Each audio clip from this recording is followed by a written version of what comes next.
And I came into this camp eyeing on one of the players on the offensive line, and that was true freshman Julian Armella. I think Armella's size-wise, the shape, I mean, Mike Norvell was not lying when he talked about in that press conference. And Coach Atkins talked about him too, about if you wanted a true freshman showing up as a recruit coming into camp, and you could just like dream about a size, the shape they come in. That's how Julian Armella arrived into Tallahassee. And I thought just first glance, we looked at each other, Dustin, we're like, that dude looks good. That looks like a true college offensive tackle. You can see why Coach Atkins and Norvell did a really, really good job there at the end to land a really talented lineman from down south in Florida.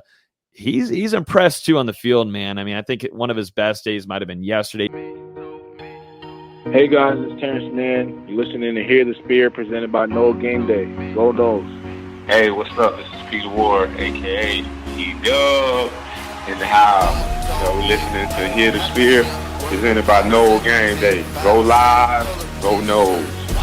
Hi, this is Charlie Ward, and you're listening to Hear the Spear, go Noles. This is Terrell Buckley. You're listening to Hear the Spear, presented by Noel Game Day. No Bloody. But perhaps better known as the greatest corner to ever step on a football field, Deion Primetime Sanders. Great Deion Sanders, my brother. What's going on, man? I could wake up to that greeting every day, man. That was awesome. Hello, Noles fans. This is former Seminole Derek Brooks, and you're listening to Hear the Spear, presented to you by Noel Game Day. James Wilder Jr.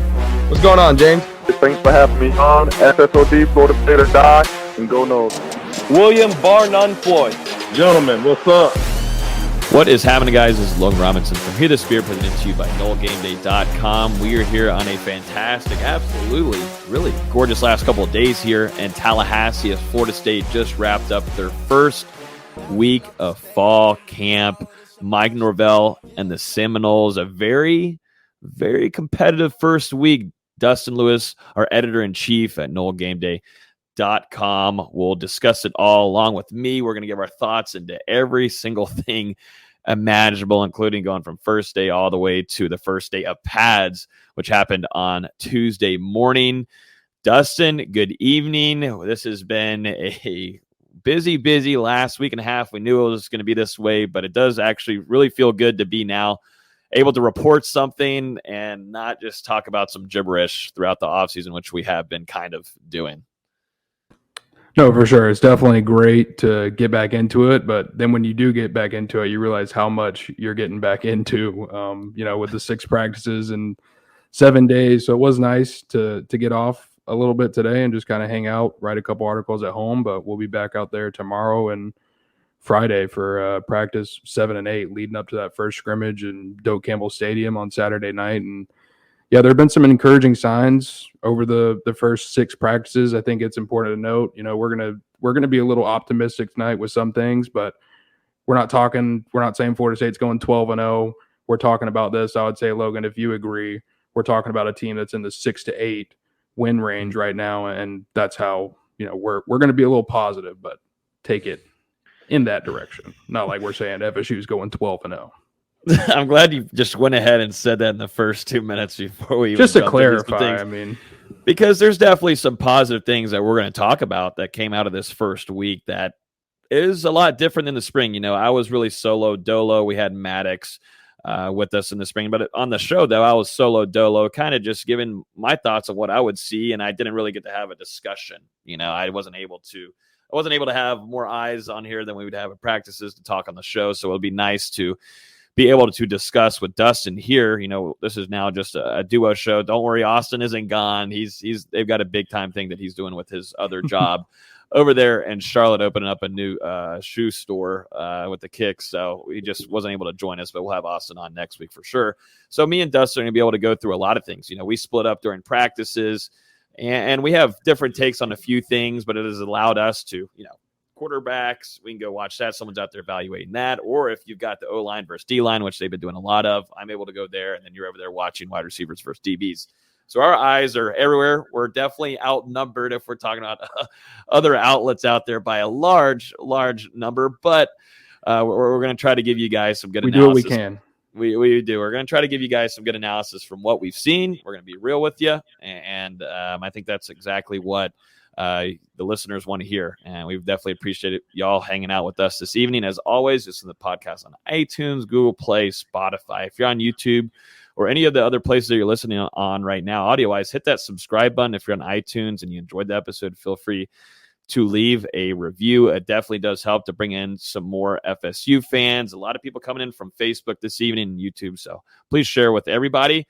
Well, let's jump into it. There's a lot to discuss. We've got fall camp observations. We've got recruiting to jump through because Florida State also had a big recruiting weekend, which Dustin was around 24/7 for. And then also, we're going to go through a little quick Q&A from some of our Discord members with some good questions. So let's jump right into it. First day, D-Lou, we're arriving. We're coming in. This was a 3:30, 3:45 start, late afternoon. Things were hot, and that's something I think we found out really quickly, getting adjusted to that, some of the newcomers having to adjust. But overall, what were your thoughts? What was the first thing that kind of stood out to you when you're walking into that practice? And one sticks out to me, but I'm wondering, you're probably going to go the same route. There's a few things, but what's your number one that, okay, well, this is fall camp is here? Yeah, I'm thinking back day one, maybe off the cuff, whenever guys are walking in, seeing how many offensive linemen are showing up at Florida State's practice, and then you get into the stretching portion, the early portion where they're going through drills or over on the sled, and you just realize how many bodies that FSU has now at that offensive line, 19 scholarship players entering the fall. And I think we've talked about in the past, but, they only had 13 in the spring. You've added 6 more bodies to that. You've got a true, 3 deep and then a couple extra out there. So a lot of guys getting reps. It seems like Florida State's confident that between 8 and 10 guys could be rotational players and starters on that offensive line. And I think from the first couple of days, I would agree with that. There's definitely more depth there than there has been in recent memory. And then behind that, there's some promising young talent that I'm sure we'll get into throughout the episode. Yeah, I agree with you. To go into that offensive line room, that is a big room. We put out a video that's gone viral on TikTok. It got tons of views on Twitter, and it really shows what Coach Atkins did in that room, D-Lou. I mean, that is a lot of bodies. And, while we keep on going through these observations, it really helps whenever you're going through series work. I think that's something we saw pretty quickly. Whenever you're going through that, you're able to shuffle a good amount of bodies around. And, as long as guys are staying healthy, you can keep that main core in there at starting 5. But you are seeing Atkins play around a little bit with that offensive line. And there's a lot of battles going on because you're also competing against one of the top defensive lines in the ACC going into this upcoming season with Fabian Lovett, Robert Cooper, and you've got some really good depth behind those 2 starters. I think the first thing that I wanted to see were a few of the guys working on their body. We heard about Robert Scott and what he did, and I was wondering if he could still move with that. And, with that weight that he gained, still looks like he's moving pretty well. I think they'll trim up a little bit for him. That's something that I think Coach Storms and them will continue to do. And that overall, no matter what, a fall camp, you're going to lose weight. You're going to trim up the fat a little bit. It's a lot of work.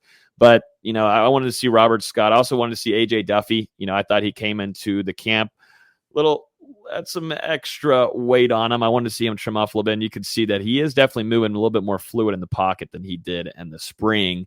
And that's really, really nice sign there from a true freshman, where Mike Norvell told us yesterday he thinks that this is a quarterback, one of the ones that is just far away as ahead than he's ever had coaching on the college realm. This is a talented quarterback and the physical side of things, but also maybe more mentally. And that's something Coach Tokar has also told us. But we'll talk a lot about A.J. Duffy here in just a little bit. So really just looking at the size of a couple of these guys. And then another one I'll mention too, I wanted to see how Joshua Farmer came in, because I thought during the spring he had really good size, but he wasn't working with it well. And I knew that was going to take a little bit to adjust to. What they did with him over the last month and a half, 2 months, what Coach Storms and maybe getting him, definitely he did a really good job in the conditioning department. He looks good. Mm-hmm. He's always going to have that strength, but he just looks more fluid, man. And he's had some flashes. We'll talk about him here in a few. Yeah, I agree. I agree with that one. And then I would also maybe say Maurice Smith as well, because he's definitely added some bulk. I mean, he's still, when you look at that offensive line group now, he's still maybe on the smaller side, but that added bulk, 17 pounds, that's going to help him. It is, and we're definitely going to talk about that offensive line hole in a few. So that's the first day. Florida State also has, it's worth noting because Dustin wants to go into one every 5 minutes, but they have an actual freight sized, what do you call that? Like a bin, not a bin even. That's a straight up cargo ship container. Yeah, shipping container or picture what's on the back of a semi. Yeah, maybe even bigger than that. Yeah, no. So they've got these massive containers that you'd put on the back of a ship, but inside, talking to Coach Storms, he said it's 17 degrees in there. So the biggest thing, they'll have a couple breaks throughout the practices because Mike Norvell doesn't like having a whole ton of breaks. If you've gone to a few of the practices or have heard about them, you know by now, Coach Norvell likes to run things fluidly, and there's not a lot of breaks and stopping, not a lot of knees on the ground. It's go time for about 2.5 hours. Anyways, 17 degrees in these bins. It allows for a lot of the players to go in there, both offensively and defensively. They've got chairs, they've got benches in there to sit in to kind of cool themselves out before going back out there onto the field. And Coach Storms says that he's really liked it because it's allowed some of the guys to really, decompress, I guess, kind of relax the muscles a little bit more. And honestly, overall, I just think it's just safer for these guys because it's a good 95 degrees, and then you add on pads, helmets. And definitely, if anybody's played football in the chat here, you kind of know that is summer here in Tallahassee. It is hot, and it can be brutal at times. So you're seeing a lot of the guys take advantage of those bins. Dustin's trying to get in there. Hasn't worked so far, has it, D-Lou? Coach Storm does not let you in.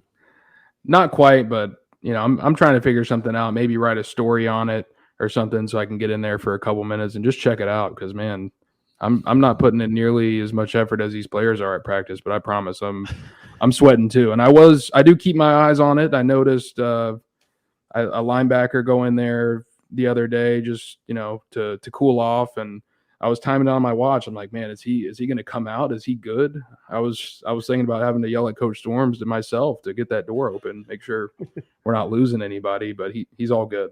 I'll clarify that. Glad you'll do that for us. I sometimes want to break through that thing and get in there too. It is hot. So luckily, Florida State is playing it smart. They'll do a little bit of time outside, and then they'll go inside to finish off practice where you're in the IPF and you've got AC. It's still hot, but you got the AC in there, which helps a little bit. But let's jump into some guys impressing. We'll go overall team impress, and then we'll go specifically into some true freshmen, which we put out a piece today. Dustin did a great job outlining a few players that have caught our eye. Let's just top broad players here. And I'll start off first. And I came into this camp eyeing on one of the players on the offensive line, and that was true freshman Julian Armella. I think Armella's size-wise, the shape, Mike Norvell was not lying when he talked about in that press conference. And Coach Atkins talked about him too, about if you wanted a true freshman showing up as a recruit coming into camp and you could just dream about a size, the shape they come in, that's how Julian Armella arrived into Tallahassee. And I thought just first glance, we looked at each other, Dustin, we're like, that dude looks good. That looks like a true college offensive tackle. You can see why Coach Atkins and Norvell did a really, really good job there at the end to land a really talented lineman from down south in Florida. He's impressed too on the field, man. I think one of his best days might have been yesterday, but all throughout a lot of the team drills, which is going 11 on 11 with one another, he's looked really good holding down his side. Not everything he's going to win. It's a true freshman, but I wanted to see his demeanor that he brought, and he's came in, listened. He's over there helping out some of the true freshmen, too. They're holding each other accountable, which we'll talk about. There's a lot of guys holding each other accountable. There's a question in here that we'll cover later on. But this team as a whole, from freshmen, you've got veterans, too, coaches, everybody's holding each other accountable. That's something that Mike Norvell preached on since first arriving. That's something Florida State had to change. And Julian Armella is a guy that listens very, very well to Coach Atkins and the guys above him. And I'm really excited for Armella. I don't think he's a year one guy to come in and make an impact. No, but just to see him make these growth steps in just first week, man, imagine 2 weeks from now, 3 weeks from now, and then you get to the season. Maybe he gets a little PT here and there. If God forbid, if something bad happens, he gets in there. Either way, I would like to see him get into Duquesne. I'd like to see him get a little bit of college experience because right now we're seeing really good signs from a guy that is highly expected to make an impact here throughout his career at Florida State. Yeah, definitely a good start for him. Like you said, he came in looking very well physically, and there's enough room on his frame to probably add another 15, 20 pounds of good weight in FSU's strength and conditioning program before it's all said and done. And he's got a long frame. He's got long arms. Like you said, ideal size for an offensive tackle, and he's just working out there.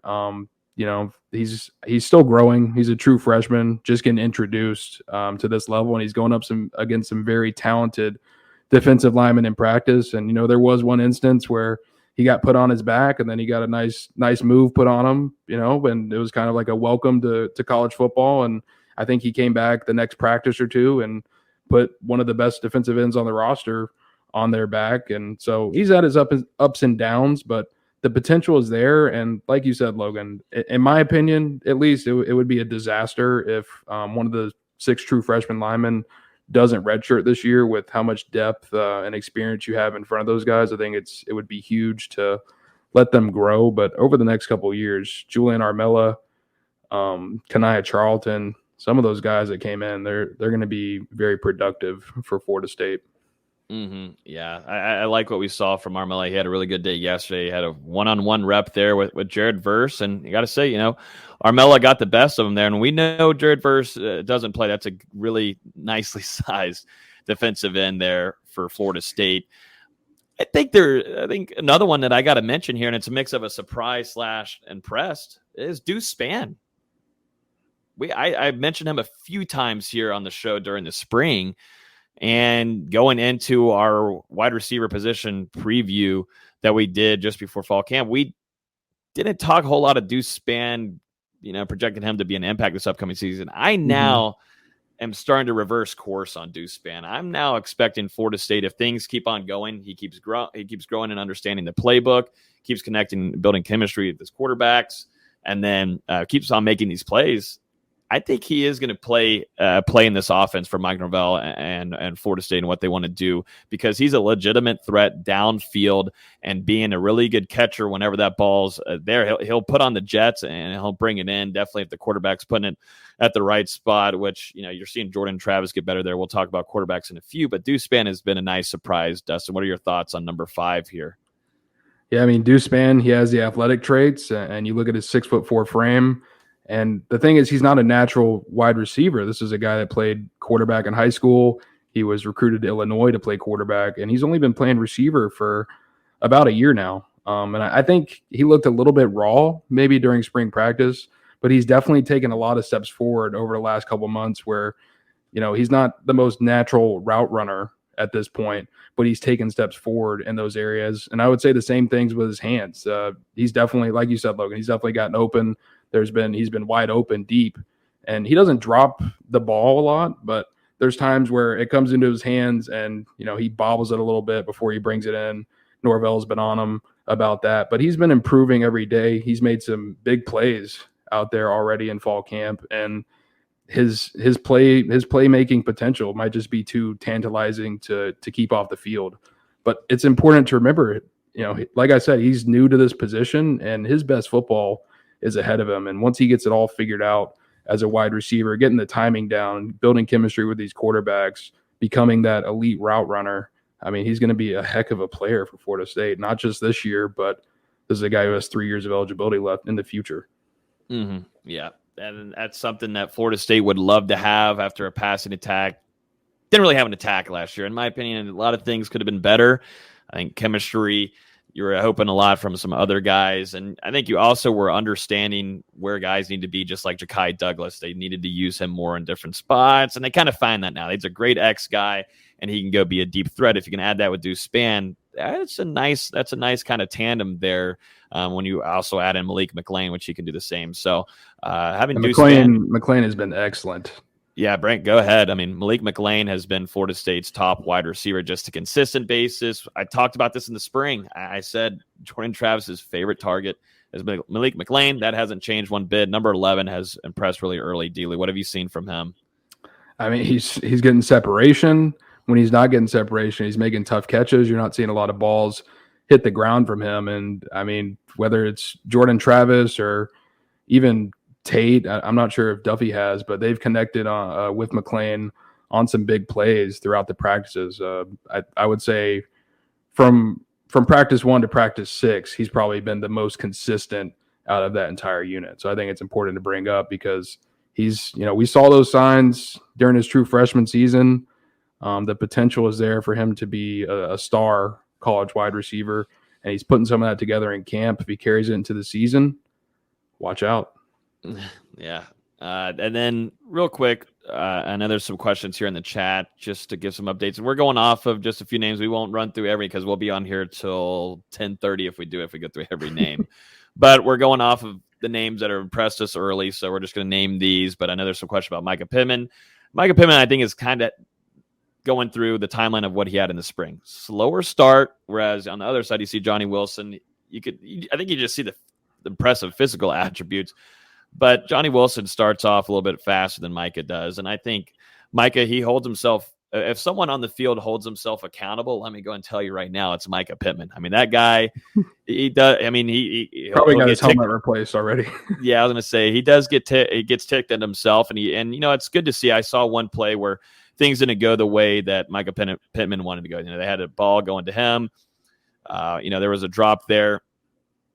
Jordan Travis goes over to Micah Pittman on the sideline, and Micah had his head down and such, and it's Jordan Travis goes straight over to him, and you got to put your head up, man. And they put the helmet back on, and they go back out there and run a series. And Micah Pittman, after that, has been into a little groove here, but I'd say Johnny Wilson right now is a little bit ahead. And the biggest thing, though, he can be a practice star, but can he go into a game and catch passes? That was something that I was just disappointed in the spring game with Johnny Wilson. But Johnny Wilson, once again, you can see he's a quarterback's favorite just because of the radius that he has with his arms, man. And he's really good on one-on-ones, shorter intermediate throws. You're starting to kind of figure out how Florida State wants to use them after what they saw in the spring, I think.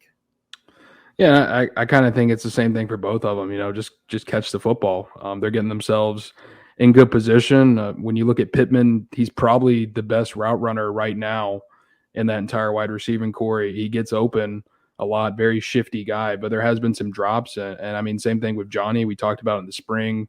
Everyone saw it in the spring game. That's still there. So those guys need to continue improving in that aspect. But if they ever get that down, they're going to be huge weapons for Florida State's offense. And then when you look over to Pittman, I think he's going to be excellent for FSU as a punt returner.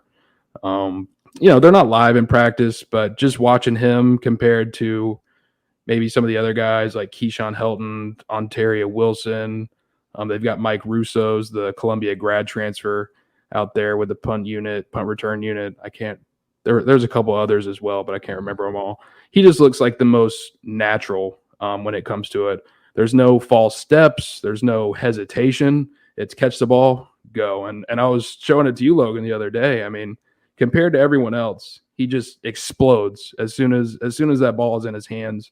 Whereas other guys they're a little bit slower. I don't know how else to say it. Mm-hmm. Yeah, you could see, that's why Florida State really wanted to have that help there on the special teams unit with Micah. He just looks the smoothest, like Dustin said. Hasn't dropped a punt yet either. Can't say that for everybody. No. We'll name names. No, yeah, start naming names out here. There's definitely a lot of questions about the quarterback. I do want to say too, we can't really blow over to this position group without mentioning Pokey Wilson. I think that he's been a really nice, consistent wide receiver for Florida State so far in fall camp. Mike Norvell really excited about him. Yeah, Mike was really excited about him in the press conference, put on 10 pounds. You could definitely see a little bit of size, but it's not too crazy of a difference. I mean, it's just nice for him to pack on a little bit, but also keep that speed. That was something I was keeping an eye on. Can he still keep that, that quickiness that he has? Yeah, I think when we're talking about these guys that have flash and stuff, sometimes you take some of the veterans and the guys that have already been here for granted a little bit, So we're getting caught up on Julian Armella and Deuce Spann because they're kind of newcomers. But yeah, Ontario Wilson, everyone knows he's been Florida State's leading receiver over the past few years, probably the most consistent performer in that room. And same thing in fall camp. You're seeing a 6-year senior who's played a lot of football at Florida State, played a lot of football in college, and he knows how to come into a fall camp and perform. He's going to play a role in that receiving room, and he just got to continue to do what he does, which is he's a calm and steady presence for Florida State. Not a lot of drops. Him and Malik McClain, I would say, are probably 1 and 2 right now. And you think back to yesterday, Logan, and Tuesday's practice, maybe the standout for me in team drills at least was Darian Williamson. And this was his first practice, full contact. Mike Norvell said afterwards that he had a small accident prior to fall camp. But then he comes in yesterday. He catches a bullet over the middle from Tate Rodemaker on a 3rd down with tight coverage, a DB draped all over him to get a first down. And he comes back later to go up high and catch a ball from A.J. Duffy. So after not really seeing him in the mix much the first couple of days, him finally being out there, he definitely flashed. Yep, I'm glad you mentioned that. Darian Williamson being a little limited to start off camp and really explodes there on the first day of full pads. Great throw. We'll talk quarterbacks now. Let's jump into it because I was really worried about this after the spring, and I was pretty clear about it in the last episode how really worried I was. Now we get a full week, and I will say after probably the 3rd practice, maybe the 4th too, I was like looking at you. I was looking at some of the other beat members out there, and I was telling y'all, and we had a great discussion that, man, if Jordan Travis goes down, I'm quite worried because I just felt like there's not a lot of experience there behind J Trap. There is not. You're really relying on a guy that kind of will be pushed into a few games here and there, and then you've got AJ Duffy, a true freshman. So you don't have a lot of college experience behind Jordan Travis. That was my first four days. The last 2 practices, though, you're starting to find a little bit of a groove, and it started with AJ Duffy, in my opinion, coming in, later this last weekend, really starting to not hesitate as much. He's starting to build some confidence, which Florida State has wanted him to do, I think, after what they saw in the spring and this slower start and fall camp. The biggest thing to me, start taking these chances, man, because it's working, and it's working down the field. I thought the practice before Tuesdays, I think that was his best day. But then yet again, you're starting to see the little strides of him reading the defense and connecting, some of them being some deep throws. I thought one of the throws that he made, and I believe this was the throw to Marcus and Douglas, right? D-Lou, that was over there in your corner. Had a linebacker and pretty good coverage on him, and dropped it right there and the bread basket for Marcus and Douglas. And shout out to Marcus and Douglas. Okay, you got some hands, man. But anyways, Tate. Oh, that was Tate. Yeah. Well, shout out to Tate for a great ball there. But AJ Duffy still led the team down the field. All three quarterbacks led down the field. Maybe not touchdowns, but would have led to 3 points. I know Tate's obviously was a touchdown. But you got to see. I don't know if JT scored. Yeah, I don't think they did. But Duffy and Rodemaker, they got in. Yep. Yeah. So yeah, Treshaun Ward got it in there for AJ Duffy, I believe, if I'm correct. Anyways, yeah, I think that's what it was, because I remember them coming right at me. And then I love Mike Norvell because it's very hard to score. Mike will make it so then you probably have to do another down, but he's not going to make it easy for you, which is pretty funny. Which I like it, but make it try to be as real as it gets. But yeah, they were able to lead. All quarterbacks were able to lead down the field. But Duffy just looks more comfortable, and he's taking more chances, and he's not so hesitant. I'm seeing a little bit more of a confidence here from AJ Duffy. I want to see this going into the second week now, him continue to do that. Take those chances. They don't need to be everything. You don't need to be throwing like crazy. He is definitely more of a collected quarterback. He's not going to really risk it that much and risk those interceptions he'll throw away, or he'll just tuck it and run. But when he does throw, he's hitting most of his targets.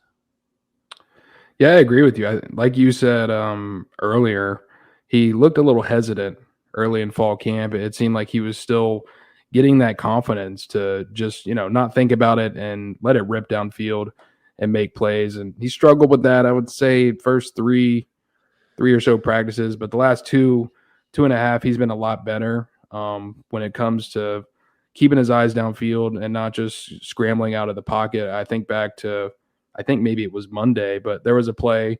He was under pressure. He pump faked to the running back And then normally that was one of the situations where he would scramble. Instead, he rolled out and made a throw downfield to the running back and scored a touchdown. So he's been making those incremental steps.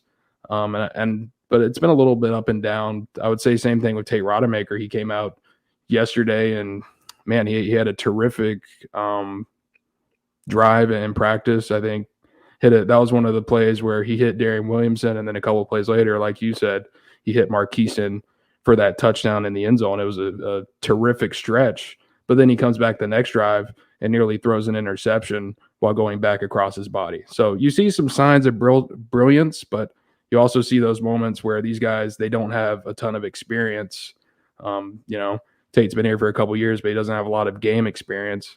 I think, at least for Tate, you see those signs in practice, but at some point you want to see it translate to a game. We'll see when he gets in this season and whatever duty that he does get, if that progress is there. And just for Duffy, you want to see it continue over the next 14 practices. The signs are very positive.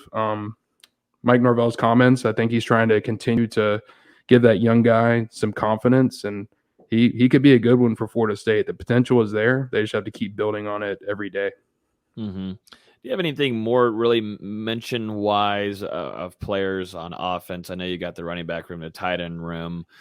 If you're looking at tight end too, I know there was a question earlier about Cam McDonald. I don't think we mentioned it tonight, but Mike Norvell did tell the media, so we get to tell you guys that he's been limited to start off camp. We'll see the timetable there if Mike Norvell or any of the coaches give us an update there on him, but he's been limited to start off. So a lot of it, it's bittersweet. Of course, I want Cam out there. Absolutely. He's a great leader. He's obviously tight end one, but this has allowed for some of the tight ends to kind of emerge here and get some chances with the ones, which I think is something.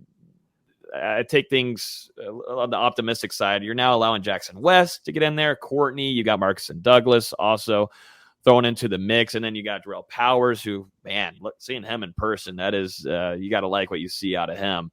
He's showing up to campus in great shape, a good size. It's allowed for Jackson West to really do some things, and Marcus and Douglas, I think, out of the two tight ends behind Cam McDonald, I'd say probably those two have been the most impressive. I mean, Jackson West has brought in some really nice balls too. But there's too. Yeah. So there's still, but I was about to say there's still a lot of work to be done.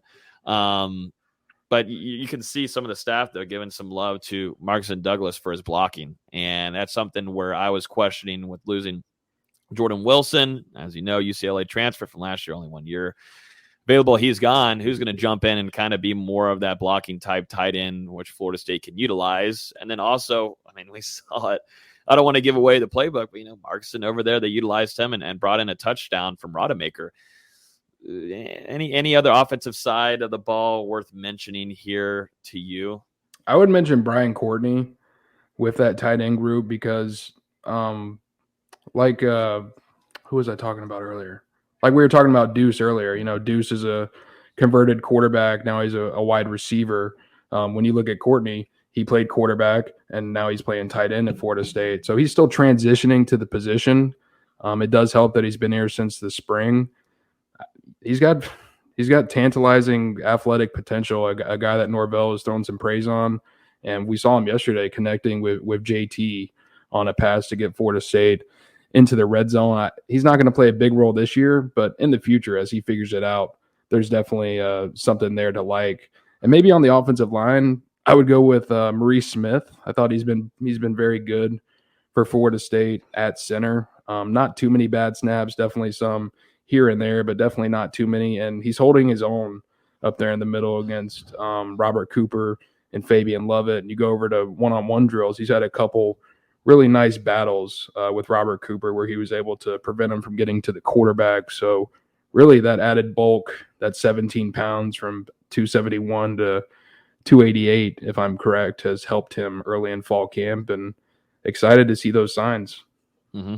Yep. And just to gloss over the running back room. Oh, yeah. Just not to really run through it.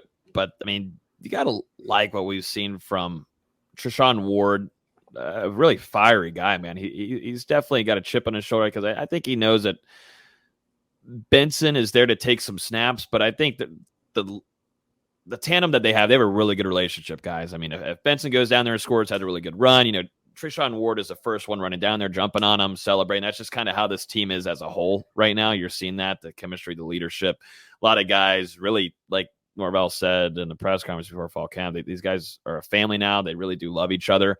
So, the running back room, there's a lot of talent in different it's like a Swiss Army knife right now. There's a lot of different things you can do with Baby 9, with Toafili. You can do what Treshaun Ward does and just put people on skates off to the side. And then Trey Benson is really good, I think, at just short yardage, finding holds.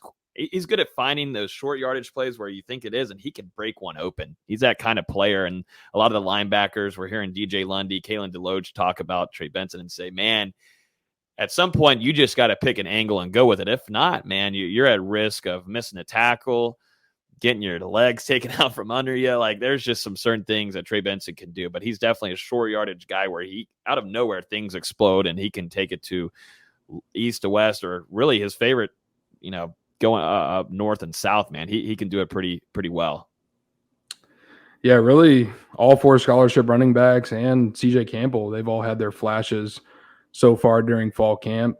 Trey Benson's the most explosive player out of that unit. I think Treshaun Ward is more of that steady presence. And like you said, they're going to be a nice 1-2 punch throughout the season with Toafili and Rodney Hill. I think Rodney Hill will get involved in the attack as well.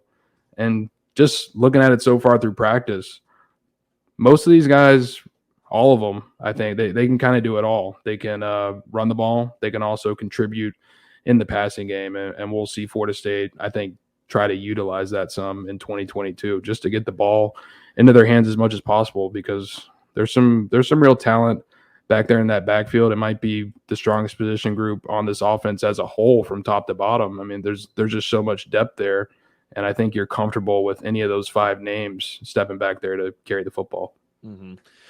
Miss Carol here from Facebook is asking on Winston Wright. There's things that we can and can't say, but we can share video and him coming into practice, and you can see, you guys can evaluate on your own, really. But he is very active. He'll come. He's with the position group. He'll come walk around and see some of the practice going on. But other than that, we can't comment on his status. We'll ask Mike Norvell once or twice a week. Some of the media members will ask an update there, but. You just got to like that he's there in attendance and dressed out for these practices. That's, I think, a good sign there. So whenever we get the next update, we promise we'll be on here to update y'all on Winston Wright. I just got to say, too, Winston Wright, like I said, whenever you've got team drills going on, he's very, very close to the action. You can tell that he's kind of already built that team shit, or that really good bond with that wide receiver room. Because I think Keyshawn Helton's that biggest leader there. He's always going to every wide receiver, but it's good to see Winston there, seeing the plays happen and trying to still understand the playbook. I mean, this is a new guy, so it's good to see him at least around at practices and dressed out. He's doing, like you said, he's doing what he can. It's good. It's good enough to have him out there getting mental reps at this point, and we'll continue to see how that recovery progresses. I think Mike Norvell talked about it briefly last week and said that Florida State's still pretty positive with where he's at. We don't have an exact timeline on a potential return. So as you said, we'll continue to monitor that throughout camp. We'll continue to see what coach says, and we'll see what happens. It's a good question here from Jen. And, we talked about the offseason when Alex Atkins getting promoted now to the co-offensive coordinator. Dan Lanning is over here grabbing Kenny Dillingham over there at Oregon. So now things open up to where now this is Mike Norvell's offense. And I think, Dustin, we got a clear, good picture of what it's going to kind of look like with how Mike Norvell being so I think Kenny Dillingham and some of the game prep and practices and play calling, those guys were working off of one another. Now this is solely on Mike Norvell's hands, on his shoulders here. And we got to see him in a couple of the series work and team drills and what that's going to look like. It's very fast. And like I said, the offense found its way down the field. And we talked about Tate Rodemaker's drive, which was the prettiest out of them all on Tuesday morning. That offense looked good. And one of the biggest things was the running back room. I mean, you found Trey Benson breaking through, Treshaun Ward practically broke one open for a touchdown, but Mike Norvell was not going to let him have that touchdown, even though the DB just kind of scraped him. Would have been for 6, but it was a mix of the running backs, and then you saw the throws from the quarterbacks, and that was all Mike Norvell calling it, and it was very fast-paced. But nothing much, I don't think, is going to change. I think the running game has a chance to get better just because Atkins is there in the trenches, front line. But nothing. This is Mike Norvell's offense. This won't be an Alex Atkins / Mike Norvell offense, nor this will be a Dillingham Norvell offense. This is strictly now all Mike Norvell. Yeah, I think it's been pretty fluid throughout the first couple of practices, and I mean the defense has had their fair share of big plays and moments as well. It's a back and forth battle at this point. Sometimes defense has a better practice, sometimes the offense has a better practice. That's how you want it. You don't want one unit to be completely dominating the other. It's nice to have this balance, maybe tipping in the defense's favor right now a little bit, but a mostly balanced competition. And I mean, as for the play calling, like I said, I think everything has looked a little bit more fluid out there. Maybe there was a little bit of push and pull between Norvell and Kenny Dillingham last year. Maybe not. I mean, who knows? But it does seem, Atkins stepping into that role as offensive coordinator at Florida State. Norvell is going to be grooming him to be a play caller of the future. I don't think he's going to be doing much of it in game scenarios for Florida State this year, but he's going to get a chance to watch, to learn from Norvell, to put his input into the offense now that he's been elevated to that higher role. And in the future, I mean, if he stays at Florida State, he's definitely going to have a bigger role in that play calling. Yep. There's been a lot of questions in the comments. I promise you that we're not ignoring the defensive side because there's a lot of guys to be excited for. Who do you think? We talked about the wide receivers, and we talked about Malik McLean. We talked about Johnny Wilson. We talked about Pokey. These guys that are finding some catches down the field. Who's kind of given them the biggest fits, in your opinion, since the start of camp? Who's getting there? I asked Malik McLean, and it was funny. I asked him straight up, who's giving you the hardest time there in coverage? He didn't name anybody. He was kind of like, I'm not going to name anyone. I'm doing pretty good right now, which he is. But there's definitely some fits going on with some of the defensive backs. Mine right now, D-Lou, and I know you're really high on him. Renardo Green seems to be finding a groove that he had in the latter half of the spring when he was fully healthy. Renardo Green, I got to say, he's impressed me. Yeah, he's been a dog the last couple of practices. And, I mean, Amarian Cooper, Kevin Knowles have been pretty excellent for Florida State as well. Like I said earlier, some of these guys returning and the veterans, you get out there and watch practice, you kind of take what they do for granted a little bit because you expect them to do it. And I think that's what we see from those guys. But you look over at the true freshman AT, and at least the last couple of practices, he's been excellent for Florida State. Sunday and Monday forced 4 total turnovers, 3 interceptions, and a forced fumble. He's a ball hawk. It seems only a true freshman. Like I said about a couple guys earlier, it helps that he was able to go through that spring period with Florida State and kind of get acclimated. So now he's hitting the ground running in fall camp, and he's been very impressive, long and rangy, exactly what Florida State likes in that defensive backfield. He's been excellent in coverage. Like I said, always around the ball. It seems like he's been in the right positions in that defense. And, maybe he wasn't a guy we thought was going to play a major role on the defense heading into 2022. I think that's slowly starting to shift as fall camp goes on. And if he can continue to string together these consistent performances, this is going to be another true freshman like we saw Cooper and Knowles last year, who asserts himself into that lineup and starts to play a big role in the defense. Mm-hmm. Yeah. I've been really impressed. I know we've got a thing on the docket here to talk about some freshmen that have impressed us, but one of those is going to be Azare Thomas. Just, you could see, it's crazy to see it, D-Lou. Definitely when we got to interview him, the size and the length, man, it just feels so close to what, Ramsey looked like whenever he was coming in as a true freshman. It's kind of scary if you're looking at it body size wise. And you can see his wingspan, his length like that. It helps him in coverage, and he comes away with the PBU. He grabs the PBUs into interceptions, and he's able to take them back. And there's a lot of fire, and there's a lot of humbleness too in him. He still is here to learn, and that's something that I believe one of the veterans, talked about. Azare Thomas is coming into just to learn, develop, get better, and he's getting more opportunities, and it's only making him become a better player and definitely a better team player. Don't you think with Azare? Yeah, I was just gonna say he's approached everything the right way, and like you said, he's not letting some of these performances go to his head. He knows, and he said it himself the other day. He's got to come back. It doesn't matter how many interceptions I got today. It matters that I come back the next day and continue to get better. So we talked about it a lot in the spring and in the DB preview about the competitiveness, the intensity that Sam McCall and Thomas brought to this defensive backfield whenever they got here in the spring. And I mean, man, you're just seeing it continue to blossom in the fall. Very excited to see where it goes from here, because Florida State, they've had some young DBs step up the past couple years, and this guy seems like he's in line to be that next one. Let's go back a little bit here to the safety room, and a lot of guys get some opportunities. I think Cheyenne Brown's going to get a lot of PT this upcoming season. I agree. After watching this spring, and I came on here and told y'all a lot about him, he's really, his size, I think he might be one of the biggest safeties at Florida State. I mean, Sydney there too, but size-wise, Cheyenne is really impressive, guys. And then he's putting himself in really good positions to make plays on the ball, and he's coming away with some of them too. But he's just putting himself right where he needs to be. And, Mike Norvell, Coach Woodson, really excited about how he started off this fall camp, coming off of a really nice performance during the spring. Cheyenne Brown's going to play some football for Florida State this upcoming season, and I'm really excited for it. I think Florida State fans should be stoked to have that behind Akeem Dent.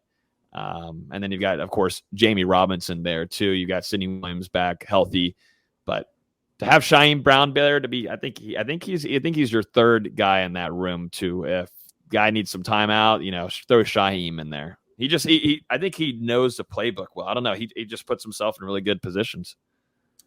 Yeah, he's solid in coverage, and then he's also physical enough to be able to come up and stop the run.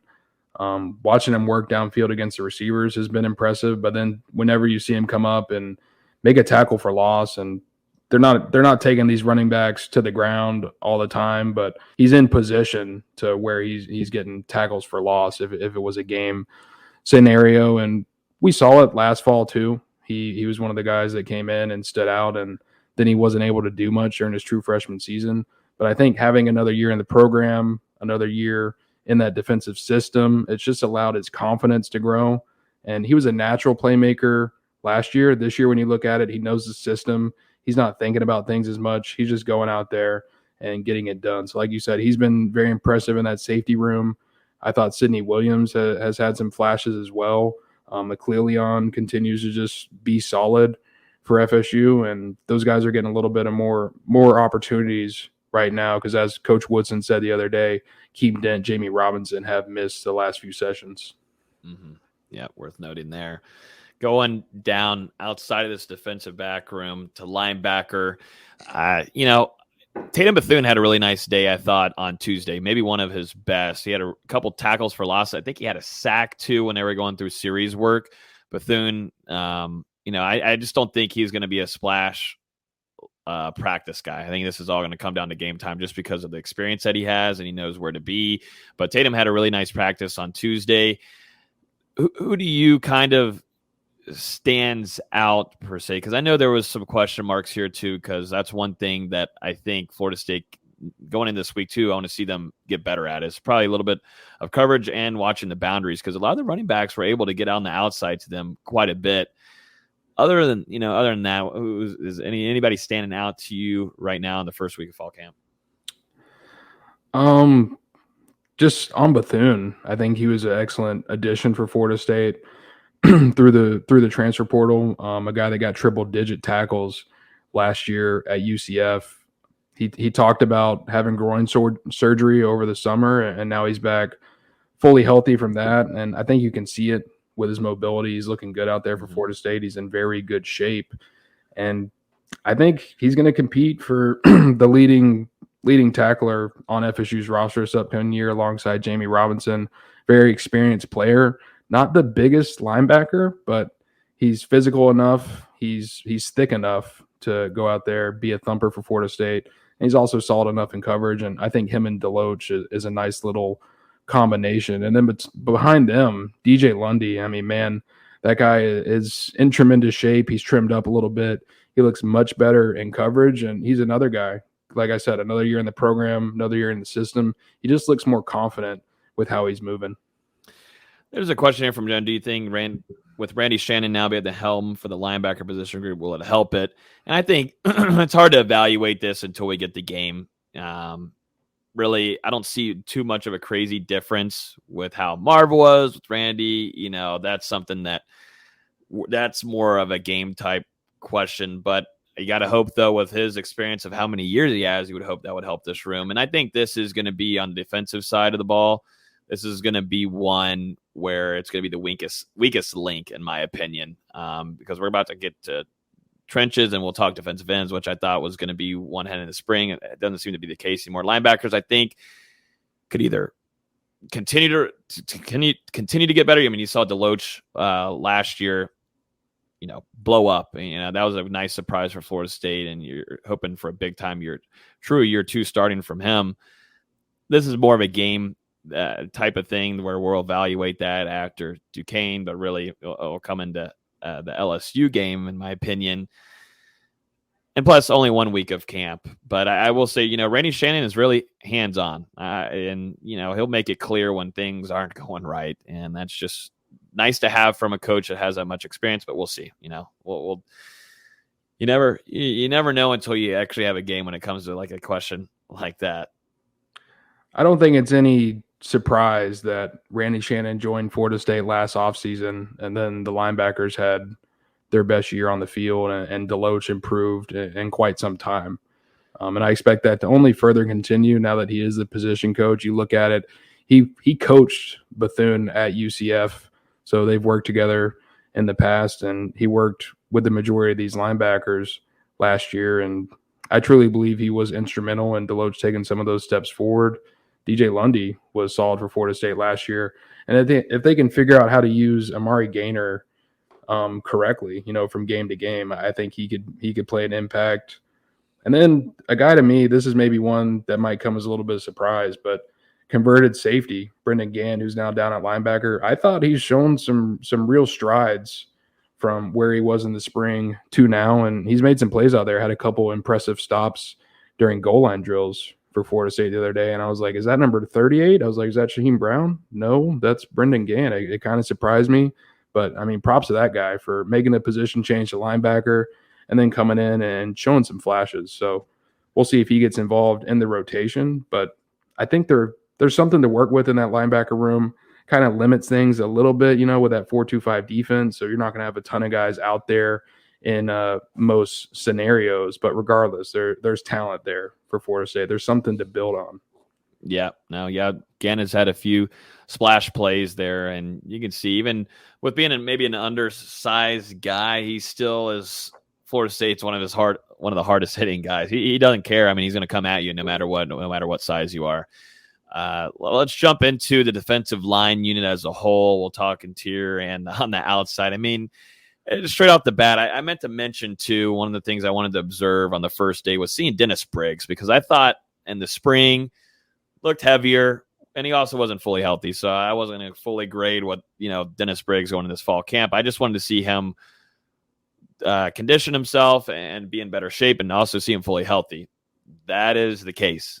Dennis Briggs is here, and I'm no longer going to get him out of the defensive end starting conversation. I'm not going to throw him out, because I do think now there's a battle between 3 players, and it's pretty clear right now. It's between Jared Verse, Derek McLendon, and Dennis Briggs. And Dennis Briggs, I thought, has shown up to fall camp in great shape. He can move with that size, and that's something that Florida State really heavily wants going into this upcoming season, where you lost Keir Thomas, you lost Jermaine Johnson. We've talked about it 80,000 friggin' times. Someone's got to step up here, and Dennis Briggs, I think, is pushing competition with Derek McLendon at this time right now. We'll go into and recap this next week. It might change, but I think there is a true battle. I think Jared Verse has got this one, and we'll see. I mean, It's still early, but it's going to be very hard to take Jared Verse off the field. It's going to take a lot. But you got to now you got 3 guys battling for 2 starting positions, and that's exactly what Coach Pap, what Odell, and obviously Norvell and Adam Fuller want to do. What are your thoughts going in this defensive end room and maybe some standouts in the younger side? It feels like the room is progressing in the right direction. We kind of saw what Florida State had in Jared Verse during the spring and the spring game when he was practically unblockable, and he's definitely carried some of that into the fall. But to me, it just seemed he's also not over pursuing. He's doing a good job of setting the edge, staying in the right position, forcing the running back to cut back inside, not allowing a ton of big plays in the running game. So I think that's maybe something noticeable where sometimes he would get a little bit ahead of themselves and they could kind of sneak by him with something outside or a little bit of a screen pass. So he's doing better there. And then, like you said, with Briggs, flexing back out to defensive end, being fully healthy from that injury he suffered last fall. He's been good for Florida State. Had two sacks. Was it yesterday's practice or Monday's practice? Either way, but a very solid option for Florida State alongside McClendon and Patrick Payton as well, another young guy who's stepped up, shown some flashes. Those are 4 guys who I fully expect. I don't know how the starters exactly are going to work out at this point, but those 4 guys are all going to play a role. And we'll see about Leonard Warner because here and there he's been in there. He's made some tackles and, a 6-year senior, a guy with a lot of experience. He's not going to be your star, but he's a low ceiling, high floor type of option. He's not going to come in there and completely screw it up. You got to know what you have in him as a stable veteran. I'm glad you brought up Pat Payton because talk about a guy that we wanted to see take that next step in the spring, and he did. And now it's time to put it on, and he's had sacks, sometimes back-to-back sacks. He's had tackle for losses. You're now seeing it's starting to form here right in front of our eyes, D-Lou, of your top 4 guys that are going to come in and be the ones that you're switching in and out end games. And Pat Payne's going to play this upcoming season for Florida State. He's played well. He's understood the assignment, and he just gets after the quarterback, man, and just ruins plays quickly. And I'm jumping to 2 years from now, but I'm really excited about the future for Pat Payton and just to have that better feeling, D-Lou, than what we had in the spring, really question marking this position group. Now to have these 4 guys that you can rely on that can play at the college level. And now you've got obviously Pat Payne back there. It feels a lot better, but I do think this is, I know we talk about Jared Verse and we post videos and pictures of Jared Verse, and I blame myself for that. But Jared Verse is Jared Verse, man. He's had a really good start to fall camp, but you've seen him emerge as a leader. I know there's a question here on the Q&A later that we'll finish the podcast off with. He's turned as just a newcomer just for a couple months now, really emerged. He sets the tone coming into practices. I mean, he's talking trash to the offense. You got Treshaun Ward and Tua Philly tripping back at him before they even get to the practice facility. Jared Verse just kind of sets what it needs to be. This is football, and things need to be a little chirpy. And I think Mike Norvell talked about, there's some times where he's got to tell him to kind of cool it down a little bit. But that's just who Jared Verse is. He's going to set the tone for how the practice is going to go that day. And that's such a change in what we've seen in Florida State's practices prior to going back to fall camp. There's not really a loud guy in there. Yeah, maybe when practice is going on and such, but before you get there and setting tone and getting, he's talking trash to Treshaun Ward. He's talking trash to the offensive line, but then he's also, after play, if the offensive line put a good block on him, he'll let him know, and that's a good rep and whatever. And it's not like just snide remarks and just shit talking, man. But it's football, and that's what you like from a guy who just got on campus, D-Lou. That's something, Mike Norvell does a really good job evaluating people that fit well in the locker room, and he did a really good job there with Jared Verse.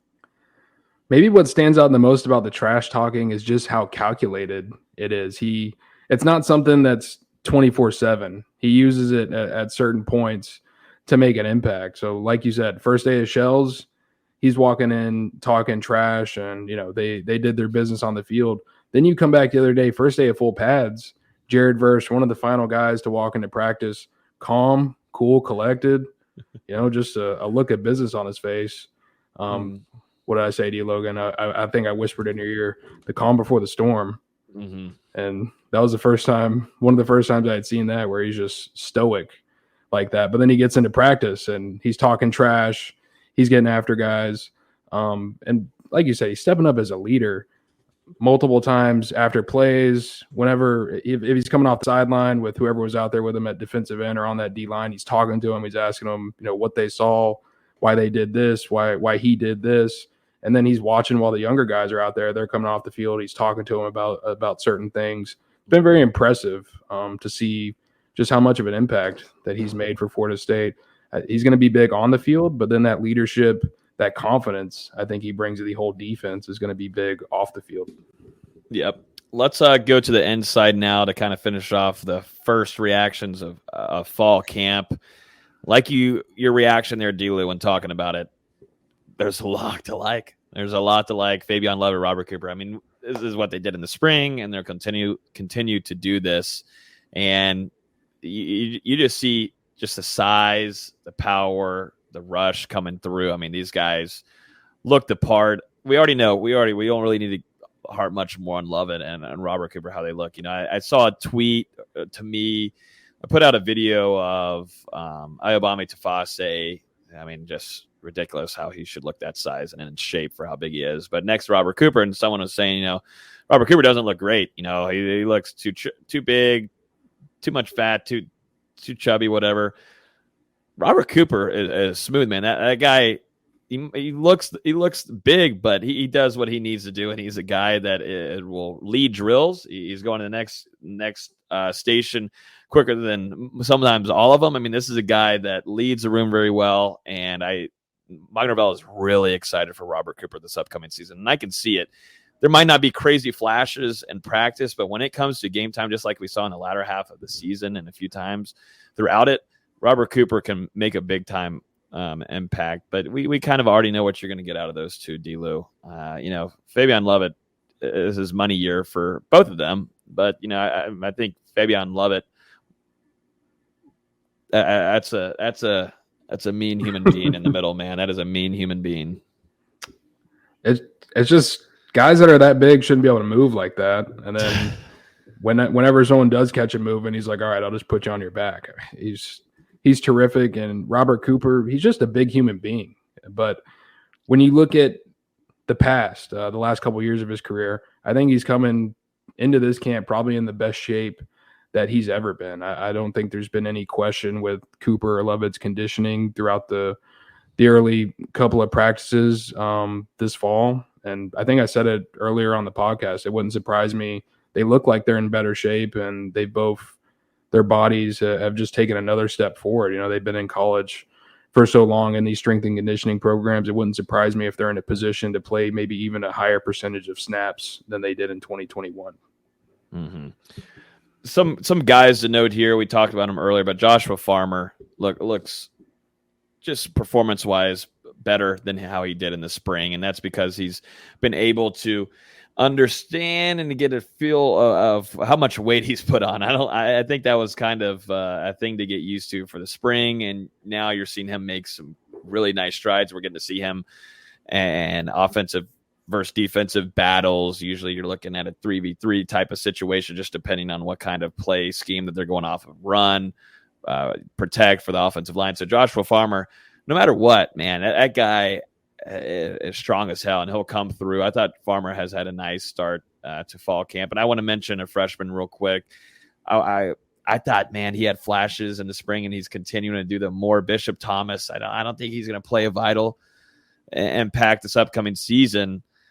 But I think I do think, if there's ever a time where Odell is going to give him some play time, they're going to give him some this upcoming season, because I think he's got a nasty rush up that middle, guys. I don't know what it is. He's definitely not the biggest guy out there. I think Daniel Lyons has definitely got the height, but I don't know if it's in his base. I'll probably watch him a lot more tomorrow. I don't know what it is, but he's able to get in and get through to the quarterback or ruin plays in the backfield. I've really liked the start of the last couple of months, with the spring included, with Bishop Thomas, and I don't think there's been a lot of talk about him, and I want to see him have another nice, solid week. And he's a guy that still needs to be coached up. There's a few other guys that need to. He's one of those guys that, more hands-on coaching does him better, and there's no better coach in the country on the defensive line right there that does it, and that's Odell Higgins. He's had his moments, that's for sure. I think he had a sack or two yesterday. As you said, got into the backfield a couple times. And then I think maybe my favorite play of practice was at the end. They were going through overtime situation. It was 4th down. The offense had to score because the other offense had already scored. So they had to go for it. Duffy is under pressure in the pocket. He just has to pretty much throw a prayer to the end zone and hope someone's able to get it there so they can tie it up. Instead, you've got 300-something-pound Bishop Thomas running down the field, nearly intercepting the pass, came up maybe a foot or two short, just couldn't get off the ground high enough to get the ball. But if he would have grabbed that, the defense, I swear, Adam Fuller, he was locked in on that. If this kid catches this, we're moving him to safety. Well, I was right there in the end zone too, and I wouldn't say Adam Fuller was locked in on it because Adam Fuller hauled ass away from that thing because there was 22 guys coming at the ball at the same time. Adam Fuller was getting the hell out of the way. And I was the dumbass there, was just like, oh, please catch this, Bishop. Please catch this so we can put this in the practice report. Please catch it. But he dove, and Bishop got mad at himself that he catch it, but I don't know how he was going to do that. But you're talking about a defensive line, D-Lou, that was in the trenches there, going all the way back into the end zone, trying to come away with the ball. I like the start from Bishop. He's not – there's a few guys that aren't going to play an impact this upcoming season, but I like the start from Armella, and I really like the start from Bishop Thomas, and I'm excited to see these guys into week 2. I'm just like, are they happy that he almost got the interception, or are they like, why weren't you at the quarterback? What are you doing back there? Yeah, I'm sure going back to film, I'm sure that's a fun one. I couldn't imagine film room with Odell Higgins. It's like if you get the pick, they're like, okay, it's fine. But he didn't get the pick, so. I like this right here from Monterey YouTube, kind of describing Bishop Thomas, a tank with a Ferrari engine. And he might I think he was be talking about Fabian, but yeah. Or Robert Cooper, probably. Yeah, but really, top to bottom, and I mean, we've harped on it, that defensive line unit, extremely tough. Cooper and Lovett, we can talk about them all day. Jarrett Jackson, Malcolm Ray, Farmer, they've all continued to make strides this fall where you've got 4 or 5 guys in that rotation who can just continue to spell one another whenever someone gets fatigued. A lot of versatility as well. And then even behind that, you've got Thomas, you've got Ayobami Tafasi, who maybe he hasn't had the most flashes in practice yet, but physically you watch this guy walking in and you're like, he's 17 years old. He might have just turned 18, but either way, he's a teenager. He's a true freshman. He just got here in June. I mean, and like you said, you had him next to Robert Cooper in those videos, and he doesn't look like your typical true freshman. I think I don't think he can play this year due to some academic things, but in the future, and Daniel Lyons as well. We'll see about Dante Anderson. There's some promise there. So you're going to get strong production out of your defensive line in 2022. And then for the immediate future, if not the long-term future as well, that unit is set up to perform. Yeah. Just real quick, running through a list of names. I know we've covered them all. Mine on my end, Julian Armella, a freshman impressing early. Julian Armella, Bishop Thomas. You spelled true freshman wrong on your tweet. You said Tur. Oh, well. Nice. Tur.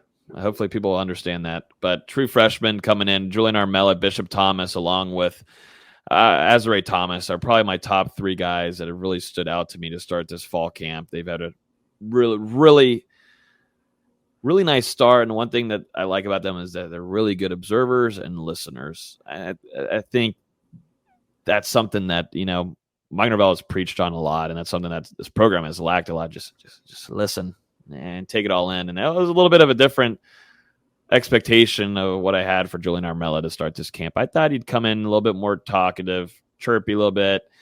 It's been the whole opposite, man.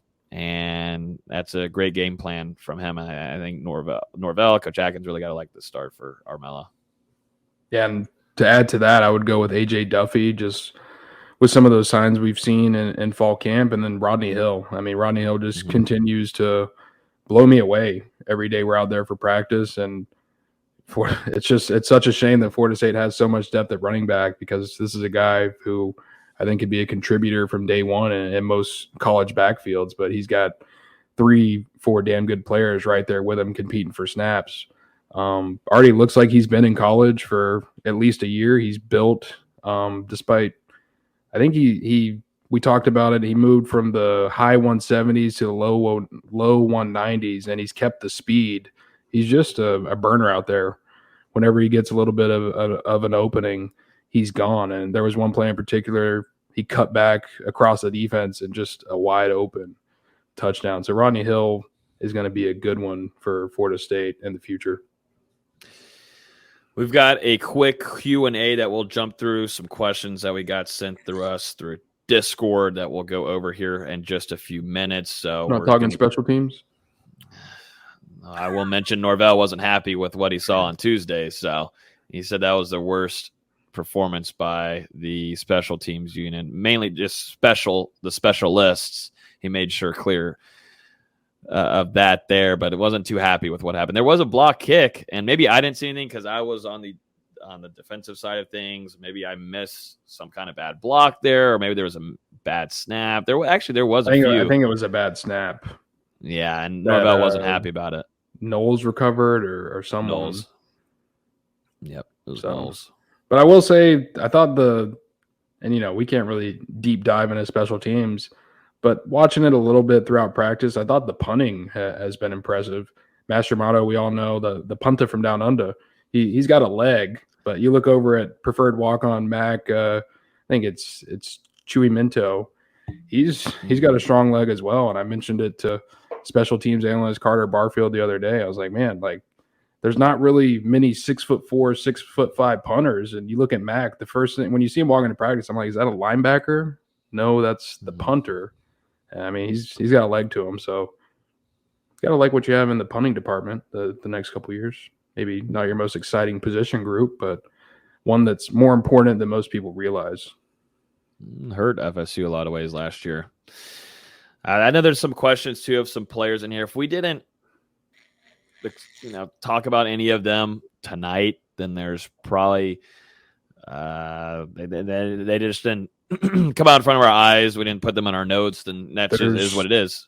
There's 84 scholarship players. There's a large number more of walk-ons. We're looking at over 100 guys out there on the practice field. So we're just trying to identify the ones that have truly stood out to us. So yeah, like you said, we're not going to be able to mention every guy, but throughout fall camp, I'm sure we'll eventually end up touching on every single name on that roster.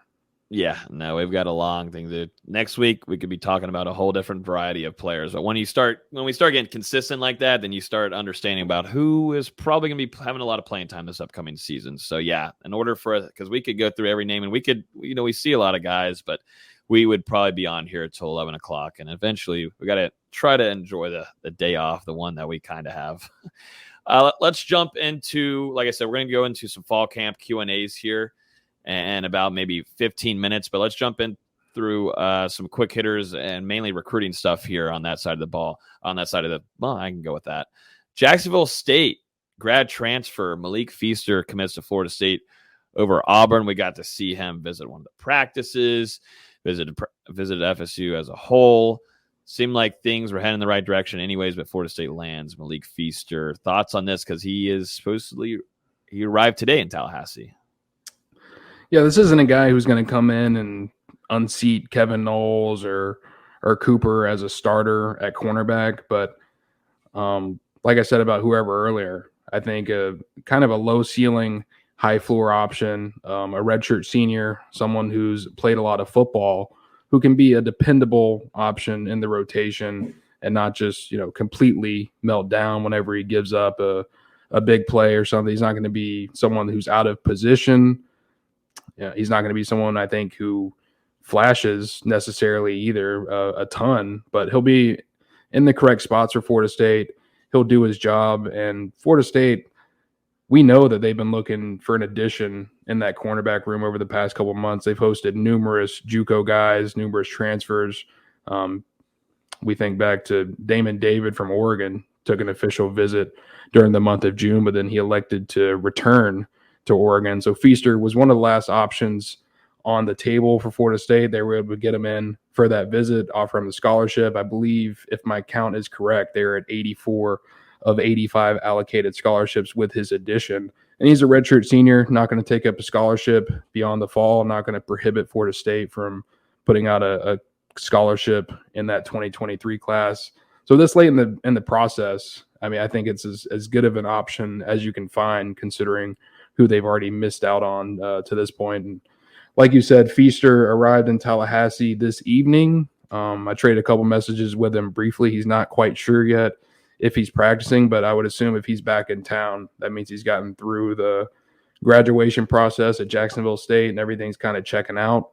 We'll see if he practices. We'll see if he's out there tomorrow morning. On to another one, too. Florida State landed 2023 defensive back Jabril Rawls. You actually got to have an interview here, too, with him, telling you about why he committed to Florida State. I thought it was a pretty interesting interview overall, and I'll give my opinion on that. But he commits to Florida State on Monday. Another it's just defensive back city, man. What was going on this week? I don't know. I guess it was just something in the water. But like you said, you bring in Jabril Rawls. August 1st was the first day that official scholarship offers could go out, and he was one of the guys that received one from Florida State. And I don't know if people have seen it yet, but the way Florida State kind of did it, they sent a link to the prospect that went to a personalized video from Mike Norvell talking about offering them an official scholarship offer from Florida State. Everything up to this point has been verbal. So you're seeing some guys who maybe have a school on their offer list who are not receiving that official scholarship offer. So this is kind of one of those points where recruiting becomes a little bit more real. But Jabril Rawls did receive his from Florida State. He had a conversation with Mike Norvell, and in that conversation, Norvell told him that he had done everything he needed to do to commit to Florida State. And Rawls, shortly after in that conversation, said, "Can I commit tomorrow?" And Norvell said, "Yeah, just let me know first." And that was kind of how it all came together. It happened pretty quickly. Florida State had him on campus this past weekend at the Seminole Showcase. Really liked what he saw, liked what they saw, Coach Woodson, Coach Norvell, and Coach Wilson. 6'1", 170-ish or so, another long and rangy defensive back, which we see that's a body type that Florida State likes to have in their defensive backfield. And they believe this is a guy who can play corner, he can play nickel, he can play safety. They're going to figure it out once he does get to campus. So nice pickup for Florida State, guy who's probably going to rise up in the rankings throughout his senior season, wasn't able to get out to as many camps and whatnot this offseason due to a surgery, but he's now fully recovered from that and going to be competing for Pensacola Catholic this fall. Also a pretty darn good special teams player. Returned, it was either 2 punts or 2 kickoffs for touchdowns as a junior. So we'll see how he grows. And he's the second defensive back to commit to Florida State, joining Quindarius Jones in the class. Seminoles have a chance to round it out, or I don't know if they're going to go for 3 or 4 yet, but maybe round it out with KJ Kirkland this month. Yeah, I read the interview too, and I did see the part where he said that, he's keeping his options open, and that's understandable. Maybe he's just being more clear cut than most recruits, and maybe I do like it. But it does question how long. A little too honest, maybe. Yeah, maybe too honest. But then I'm also now thinking about maybe I respect him more for just being clear and honest with this. So, but yeah, he said he's going to keep his options open even after committing. Take it for what you want, but Florida State, offered the kid. Got it, it allowed him to commit and everything. So we'll see that. And then Florida State, one that I'm really excited for.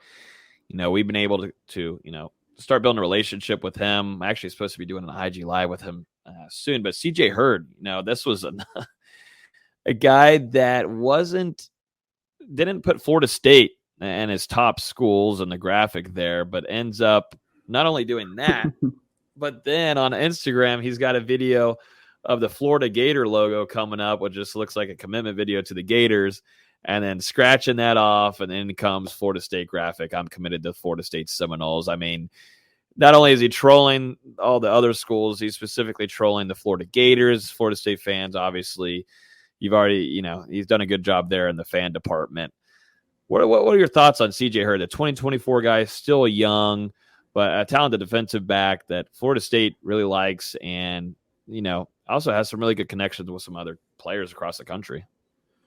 It felt like this one was a little obvious. Hurd was trending to Florida State pretty clearly back in the spring. It seemed like he was primed to commit at some point this summer, and he professed those thoughts to me and some other reporters as well. So when he did release that top 7, it was a little confusing. I was like, what happened there? And then as time kind of went on, kind of got a little bit of an inkling that maybe this was a troll just to throw people off the scent, and so he could have a little bit of a buzz for his announcement. And he arrived in Tallahassee shortly before he made that commitment at 2 p.m. And once he did, he was out there inside Doak Campbell Stadium, hanging out with the coaches, hanging out with some of the other commitments. He didn't work out at the Seminole Showcase, but he was definitely enjoying being a part of the tribe. Then returned on Sunday morning to view practice with his family. This is a guy going to play safety at Florida State. Grew up an FSU fan. It's always been his dream to be a Seminole, and now he's going to get a chance to live it out. And we'll see how he continues to progress over the next 2 years at the high school level. But his commitment does have Florida State back at number 2 in the country early on in those 2024 class rankings. Nice. Future at this time, a lot changes with recruiting, but future at this time looks really bright. Let's talk about the Seminole Showcase. A few of these guys, some big names in attendance.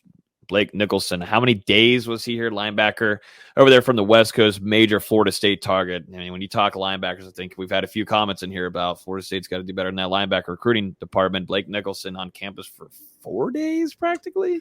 Yeah, just about 4 days. And same with Hakeem Williams, just insane for Florida State to get these long, multi-day unofficial visits from 2 of the top prospects at their respective positions in the country. You think back, it's only been a little bit over a month since Blake Nicholson was in Tallahassee on that official visit. So for him to decide to return on his own dime with his family, make that trek from California to Tallahassee for 4 days, it says a lot about Florida State's chances in that recruitment. And then, same thing for Hakeem Williams. They haven't hosted him for an official visit. That's going to happen during the season for the Florida game. But just before the fall, to have this guy, and, you look at the recruiting calendar right now, this was only a 7-day stretch where recruits were able to get on college campuses. So Florida State, for over 50% of that period, they were able to have Hakeem and Blake on campus. And Hakeem didn't work out at the Seminole Showcase. Neither did Blake. They both kind of viewed things from the sidelines. But Florida State, they're in a position for both of those guys. It sounds like Hakeem is actually going to make a commitment coming up here in late September or October. So that's before he officially visits Florida State. We'll see if they're able to get him back for another unofficial visit before that decision. I think it would be huge for their chances. But coming out of the weekend, positive vibes for both of those recruitments. And it seems like Blake Nicholson, based on his comments, could make a commitment to a program. Sounds like things are between Florida State and Oregon right now, with Wisconsin kind of trying to get in there late. UCLA's hanging around, but the top 2 are the Seminoles and the Ducks, and sounds like Nicholson could be ready to decide later this month. I was going to just point out here, it'd be really impressive if Florida State does end up landing Nicholson, just because of going to Dan Lanning's pedigree at the linebacker position, what he's throwing into the NFL, man. That would be a major win for Florida State. And, you do feel good after that visit. Seems like things went very well. You're spending that much time, you got the family there too. Some of the off the field staff doing a great job with Nicholson and being really supportive there. Doing a good job there. We'll see what ends up happening. And just seeing Hakeem visit there and be around all the practices and the relationship, it's very easy going, and that's something Florida State's done a really good job with Williams. That's just a nice relationship where, Hakeem can kind of walk around, do his own thing. You don't have to be on him the whole time 24/7. And, he's able to be there really, firsthand and be around these practices. So really cool opportunity for both top tier major targets that Florida State are after. For sure. And yeah, the perception of linebacker changes a lot if you land Blake Nicholson, because there's been a lot of wonder this offseason. Why isn't Florida State going after this guy in Florida? Why aren't they going after this guy in Georgia? The linebacker room, maybe it's been a little bit confusing at times with how things have worked out. And I mean, me personally, I was like, why are they putting all these eggs in the Blake Nicholson basket? This is a guy from California. He's not going to come to Tallahassee from California. But I mean, man, they kept chipping away. And I think it helps that they've got a real good connection there with general manager Derek Ray. Done a fantastic job in this recruitment, was attached to the hip with Nicholson during his official visit. And now again, during this multi-day unofficial visit, they're both from the same area. I believe they're both from Manteca. So they can relate to each other very well. And then Coach Norvell, Coach Shannon have both stepped up to try and help close out this recruitment. And as I said, I think Florida State right now, they're in the best position to land Blake Nicholson and pair him alongside DeMarco Ward. I think that's probably the end of linebacker recruiting in this class if it comes to fruition, but we'll see. Florida State, well, Florida State's got a big target here with KJ Kirkland, defensive back of the 2023 class, getting close to committing. Seems like Florida State's in a pretty good spot here. D-Lou, what are your thoughts on him and also the ETA on the commitment date? When is that? Yeah, Kirkland back at Florida State for, I believe, the 5th time this offseason. So he's been to Tallahassee a ton. He knows what to expect whenever he comes to Florida State on an unofficial visit. I think he said that in his interview. The energy is always the same when he comes to Tallahassee, and they're very consistent, with their pursuit of him. But he didn't work out either, if I'm correct. But regardless, just having him back in town once again to be around that coaching staff, watch Coach Woodson coach, and he said that he had talks with the entire staff. They were all sitting down with him and speaking with him, and decisions coming up. He named Florida State his leader coming out of the event. He's planning to announce a commitment date here early in August. So, I mean, we're right around that timeline. Could be coming any day. I think he said he wants to commit mid to late August. So we'll see when that date comes out. Right now, the secondary contender is Kentucky. And, we saw Florida State. They lost a battle for a defensive back in Avery Stewart to Kentucky a couple of weeks ago.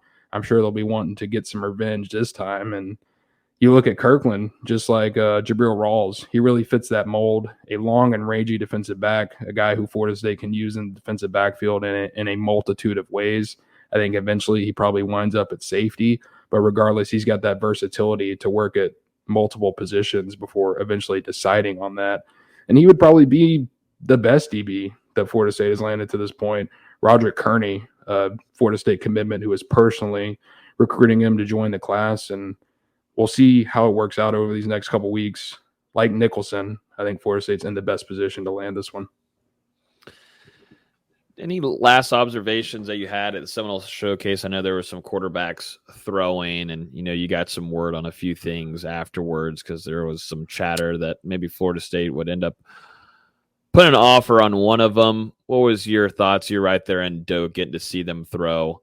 What was your thoughts after that Seminole Showcase?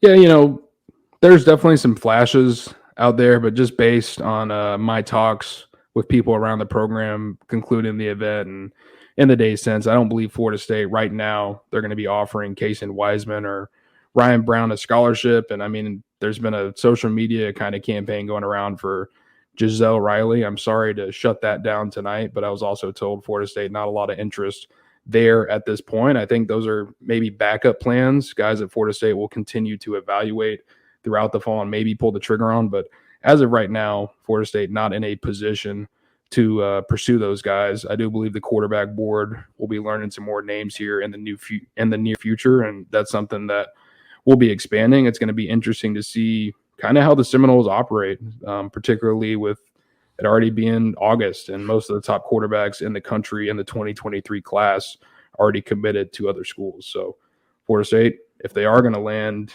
a 4-star or someone like that, they're going to have to go out and flip them from another program. It's going to be interesting to see their approach. Mm-hmm. Ricky Collins seems like the immediate buzz is to LSU there, and he's from the state of Louisiana. Grew up an LSU fan. I don't think the Tigers have officially offered him just yet, but by all accounts, you look at the way things are trending, it seems like he's going to be ending up at LSU. And just makes sense. Same thing with Shelton Sampson. They got a decision coming up for him on August 6th, I think. Florida State had Sampson and Collins on official visits in Tallahassee the same weekend, just to kind of, talk about that pairing. But at Florida State, it seems like they're both going to be staying home to pair up at LSU. Yeah, I mean, LSU has been a thorn in the side. Mm-hmm. Yeah, no, just like Mendoza, I just had to hit a little side there because this was the number one thing that I was worried about. Florida State putting them in a position now. We haven't really discussed it yet. We should, but Brock Glenn electing to go with Ohio State and not Florida State. You already lost Chris Parson. Now you are flat nothing in that quarterback room, and what do you kind of do here? Because you're already at the current state of the quarterback room. It ain't pretty, after what you have and Jordan Travis going in this 2022 season. It ain't. I mean, you just can't gloss over it. It ain't pretty. It kind of sucks where Florida State is in this quarterback room and what they're going to do. I mean, they're going to have to make moves, either recruiting. It's a transfer portal. Thank God that's available now. But Florida State, first off, wasn't able to grab someone this last offseason before the season began. And now, once again, you lose Chris Parson. You thought maybe there was a good chance for Glenn there. He decides to go Ohio State. I mean, now, what is the problem? This is something that's worrisome, in my opinion. I mean, I know there's a lot of time. Yes, get it, yada, yada, yada. But still, that's just not a good look to start off. Florida State and quarterback recruiting just hasn't been a pretty combination over the last couple of years. We've said it before, 5 straight classes with a quarterback decommit.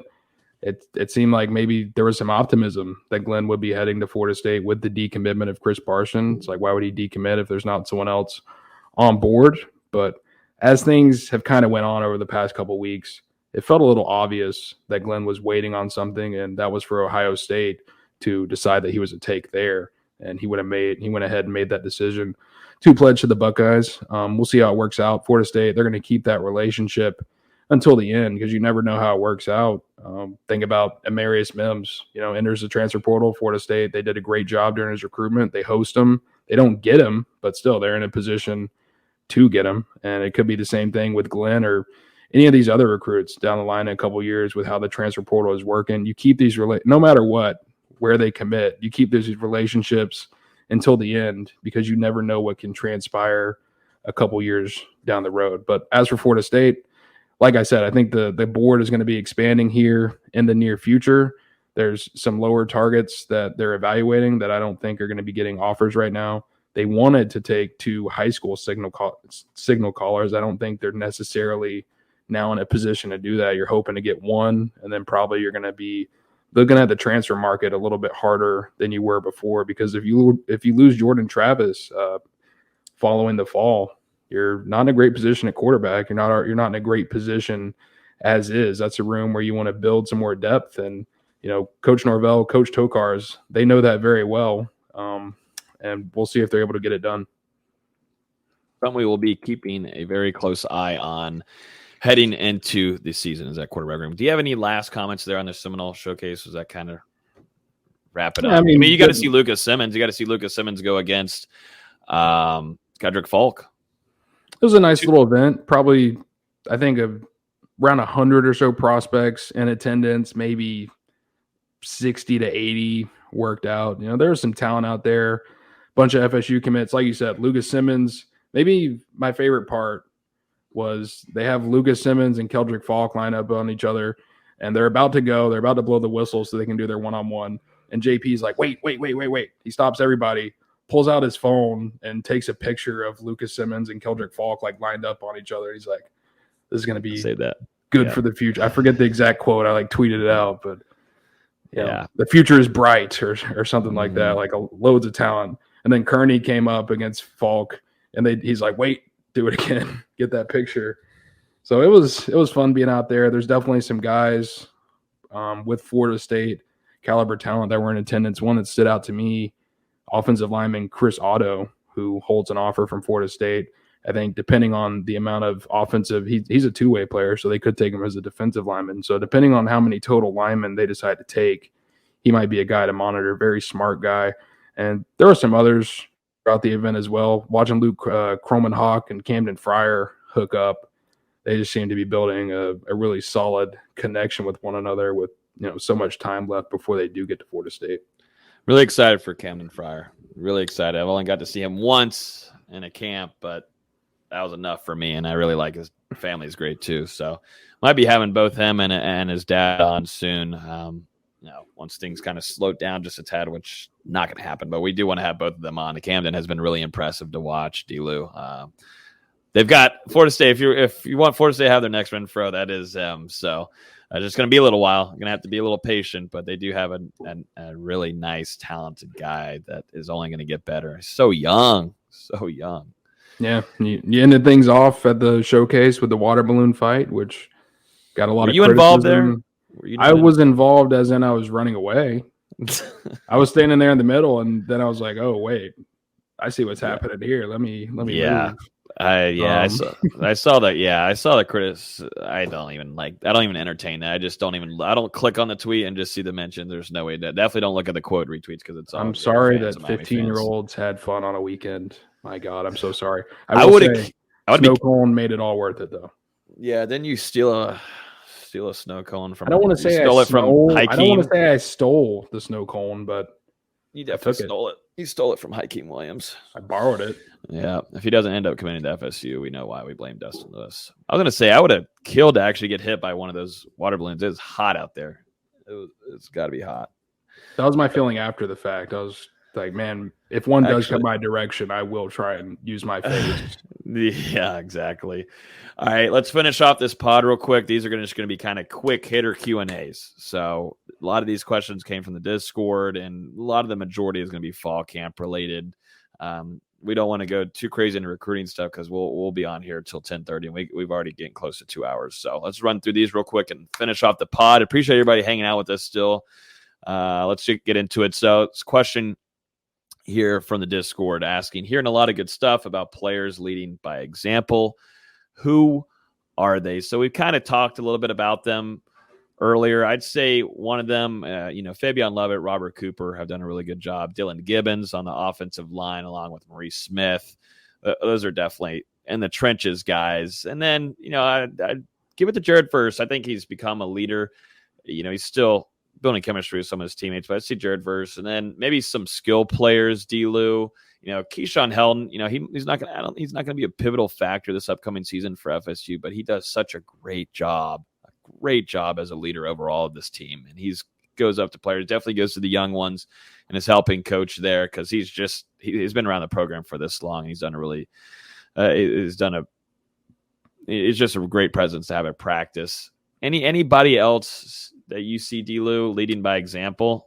Yeah, I agree with all those that you just said, and I would add on to it with Kevin Knowles and Marion Cooper. Just rising sophomores, but two guys who I've taken a notice to. They're constantly in their teammates' ears when they're out there lining up. They're looking over at each other, making sure that they're on the correct receiver, or they're in the correct positioning pre-snap. So just a lot of, as you said earlier in the show, a lot of self-accountability. And it was something that the coaches have preached from the beginning. Now it's trickled down to the players. And when you're at the point where your players are holding the other guys accountable and they're putting them in the right spots and they're motivating them and competing with them, I think it just shows that the culture that Mike Norvell has tried to instill from day one is showing up consistently for Florida State with just how these guys are operating right now. It's been a very business-like approach. They have fun at sometimes, but they know how to get after it, and they're keeping everyone in check. Next question is I probably said too much. Sorry. That was like medium of how fast we're going to do these. We need to amp it up a little bit quicker. How much say do you think Coach Atkins will have in play call and game plan? This is a quick answer here. We kind of talked about it earlier with some of the series that you're seeing Mike Norvell run. This is all on. This is Mike Norvell's offense. Coach Atkins has said it. I think Coach Atkins has said that this is Jordan Travis's offense. that's how it's going to be. Nothing much is going to change here. I do think the run game, though, he's obviously going to play a major part in that, but nothing is going to be on his shoulders for play calling whatsoever. And when it comes to games, and I'm excited for that. I like Mike Norvell being the sole driver for this offense, in my opinion, not having to, mix things up with Kenny Dillingham. And then there was no knock on Kenny Dillingham. I think they also have a great relationship. You see Kenny Dillingham quoting some of the beat members from FSU, showing the race and everything. They had a great relationship. Just with some of the navigational ways they were running that offense, I think they were off a little bit with one another. But now I'm excited for the offense under Mike Norvell. Yeah, I think it's going to be a big learning experience for Coach Atkins as he steps into that bigger role this fall. And if he does stick with Florida State for the future, go into the coming years, it's going to be exciting to kind of watch how he grows into that position and how him and Norvell balance things out. This next question is about Jordan Travis and Lou. I think you talked about it a little bit earlier. Does Jordan Travis look a bit more comfortable back there being a passer? I would say so. We saw it in the spring. He's trying to get better there in the pocket. You got to like, too, that you've got a lot of bigger bodies there now than what you had last year. I do think I see it. He stays in the pocket more than he runs. I mean, that's what we saw in the spring. We saw it in the latter half of the football season last year. He is more comfortable, D-Lou. Without a doubt. And I've said it a couple times. I think it helps that the offensive line play is better, but it's also just Jordan's development as a quarterback. He's become more comfortable sitting there, throwing around pressure rather than seeing guys coming at him and be like, I need to get out of here right now. He knows that he has time to make those plays now rather than just immediately forcing it and trying to get out of there. I mean, he's made some plays outside the pocket, but he's also sitting in that pocket, delivering, finding guys on the right timing. Like I said, he's hooked up with Malik McClain a ton so far in camp, and Ontario Wilson as well. So you've got to love what you see from Jordan Travis. All the signs are there.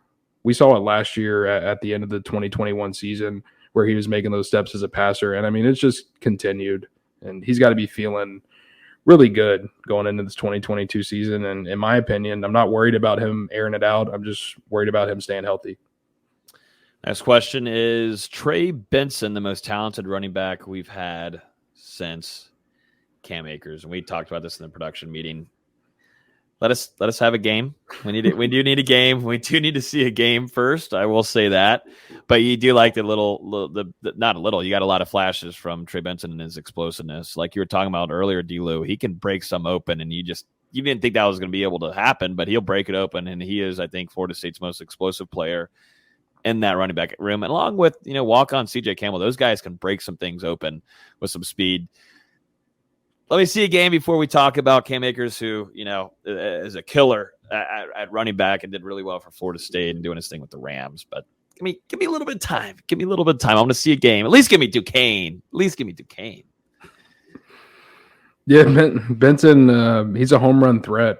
I mean, every single play. And maybe what stands out to me the most about him is just how much confidence he has in that knee, the one that he suffered that injury on a couple years ago. He's fully back. He's not worried about it at all. There's no thinking about when he's going to make a cut or when he's going to accelerate to top speed. He's going to be damn good for Florida State this fall. I don't know if I want to say he's the best since Cam Akers. I also want to see him play a couple games. Let's make sure, because sometimes you see some great things in practice, doesn't always translate to the games. I want to see if Benson can make that transition. Next question. Other than the obvious, Jordan Travis, Jared Verse, Fabian Lovett, Jamie, who is the one guy that truly has the potential to be a big-time difference maker that will translate into wins? I've got mine, and it just came to my head. I read it before, but I didn't really have an answer, but it just came to me. I think it's going to be Malik McClain this upcoming season for FSU. I think he's going to put Florida State in a good spot to win games, get them down the field. Florida State finding that momentum, because when Florida State and Jordan Travis on the offensive side are in a momentum, that is a scary offense, and we've seen signs of it. Just there's no consistency, and that's Mike Norvell's preach since the spring, heading into this fall camp. Consistency. And what I see through spring and now fall camp is J-Trav and Malik McLean, and it's non-friggin' stop. I think he's got a chance to be a game changer for Florida State this upcoming season. Didn't the question say like someone you wouldn't think about or something? It was someone other than the obvious, but he named it. Malik McLean not obvious? No, not to me. I got people were saying that Micah Pittman and Johnny Wilson starting over Malik McLean. Like I was thinking about under the radar guys. I was gonna say, well, those would be like. I was gonna say maybe Thomas, just because just because I thought game changer. I think so for Florida State as the season goes on. Translate the wins. You think I think he could. Did Kevin Knowles and Amarian Cooper not translate some wins for Florida State last year whenever they got inserted into the lineup second half of the season? But I just need to see so is he going to take their spots? That's what I'm not saying he's going to take their spots, but I think he can come in and play a big role for Florida State, and I want to see it over the next 14 practices. And another guy that we talked about earlier, Deuce Spann, I would have him in that thing as well. Someone you're not thinking about off the top of your head who could come in and make a big impact for FSU. Mm-hmm. Yeah, no, Deuce one's probably a good one because I'm reading there that will translate to wins. So I think I don't want to say. Let me get one more week of Deuce Spann. Let me get one more week. We're getting too. We only had one week. Let's not overhype. We can't overhype and do too optimistic stuff here because we're getting too wild. Try to keep it. We want to keep this show at least a good bit of realistic. Anyways, let's go to this next question. We only had two more. Difference in coaching style from Kenny Dillingham to Coach Tokarz, Florida State's quarterbacks coach, and then Randy Shannon, linebackers coach, to Chris Marv, who is over there as Virginia Tech's defensive coordinator. D-Lou's seen a little bit of practices. Only got to see a few in the spring, but you now get to see the fall camp. Dillingham definitely hands-on. Tokarz is the same way, so there's not much of a difference there. Randy Shannon still hands-on. I don't think there's much of a major change there, in my opinion. I think experience for Randy Shannon is one that stands out to me, whereas Tokarz is fresh into the system. Yeah, I do say. And Mike Norvell has been significantly more hands-on this fall camp with the quarterback room. And specifically, I got to say, Jordan Travis than what I saw in the spring. That has been a big change that I do want to mention. I don't really have a whole lot to add. That was pretty informative there. Nothing crazy out of that. This next question is, who looks like the most improved from last year to now? One player on offense, one player on defense. I like these questions, man. We should do these more often so then I don't have to work hard and build this docket before every show. Do you have your answer? I was going to let you lead while I tweet out the question because that's a good question to bring in some views here to finish off the show. And y'all put in the chat too. I mean, I guess y'all aren't at the practices, so maybe not. You have to go off our reports. But all right, so who looks the most improved from last year to now? One player on offense, one player to defense. Give me defense, Pat Payton. That's an easy one for me. I'm going to go Pat Payton, defensive end. The spring, wanted to see growth from him, and we got exactly that. And now he's having a strong fall camp so far. So I'd probably go Pat Payton. Who do you on defense while I think about an offensive player, D-Lou? I'm thinking, man, maybe Shaheem Brown. But then again, like he looked good in fall camp last year, so yeah. But he didn't play much. Like I was saying earlier, he didn't play much as a true freshman. I just see more confidence there. The signs of growth, the physical development. I mean, he's going to come down and thump you. So I really like that guy. Then on the offensive side, like I want to say Malik McLean, but I feel like that's obvious. And then he was also pretty much a starter last year. Trying to go with someone. This is a great question, man. You got us twisted, man. The Discord members always like to mess with us too. So putting us in a rough spot at the 2-hour mark of the show, having to make us really think. Offensive wise, let's maybe Maurice Smith. Yeah, maybe Maurice. I really think Maurice is, and I want to watch him a lot more. I've got a list of names that I'm going to keep an eye on for the second week, and Maurice is one of them. I thought that he's had a nice start holding that middle part of the offensive line. That's not friggin' easy. I need people to understand that. That is not easy against Fabian Love and Robert Cooper coming up the middle, man. And that's, people are harping on Maurice Smith, and that size is definitely a factor, but for what he's been able to do and also be a leader at the same time, I think is huge for Florida State. And Maurice Smith is going to be a big factor. I'd probably go Maurice Smith. There's someone else on that offensive line that I go, you know what? I'm going to go Estes. You know what? That's one that might be a sleeper guy to get some playing time this upcoming season. I thought that he's had some really nice reps and some of the one-on-ones along with 3v3, and then he's getting some opportunity a lot in team drills. I'll go Estes. I want to see more of him. I just don't usually keep an eye on him a lot, but he's another guy that I'm going to add to the list of names to keep a close eye on, because Estes would be, for him to emerge, because he's already one of the strongest guys on the team, D'Lo, to see him emerge and be a really pivotal, like upfront top tier depth piece for Florida State, and if need to go and jump into a game or start a game. I've seen the developmental increase there from Estes. Maybe just much bigger jump in the spring, I'll be honest with you, D-Lou. I think he's fully healthy and ready to rock. Yeah, and I think maybe that's potentially one of your 8, 9, 10 guys in that offensive line rotation. He could certainly work his way in there, but just sticking with Maurice, the physical strides are there. He's taking those steps as a vocal leader, and I think it just helps. He's going into his 4th season now of college football, so he's settled into that role, and he's going to make it really tough, I think, for the Wisconsin transfer, Caden Lyles, to beat him out. Very good start to camp for Maurice, and just has to keep it going, Yep. This last one on the docket is about a breakout player, probably both offensive and defensive. I'm going to keep that one for our season preview, which we'll be doing in a few weeks, because that's one of the ones that we'll cover. So I'm going to hold off on that one. I'll exchange it, though, for this one over here from RD746 on YouTube to finish off the show, asking, what's this new narrative I'm hearing? A few well-known media members that cover FSU is saying Tate Rodemaker is a better thrower. Name them. Name the outlet. See him in the morning.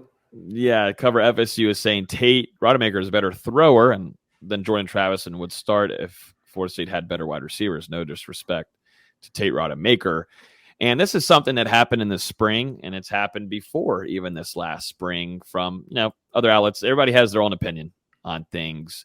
And I will say, I saw the tweets and the coverage and a few things being sent in our Discord from some other places talking about Tate Rodemaker and, Jordan Travis is number 1 quarterback, but, Tate Rodemaker is having this. D-Lou, what happened after that magnificent drive, that great drive that Tate Rodemaker had to go down the field and score and find Marcus and Douglas? What happened the next drive? Came back the very next play, rolled out to his right, threw a late pass back across his body to try and get it to Johnny Wilson, hit Travis J directly in the hands, and Johnny Wilson had to throw Travis J on the ground so he wouldn't intercept the pass. So Tate, he has his moments in practice. We've seen it when it comes into games. It kind of melts down. He crumbles there.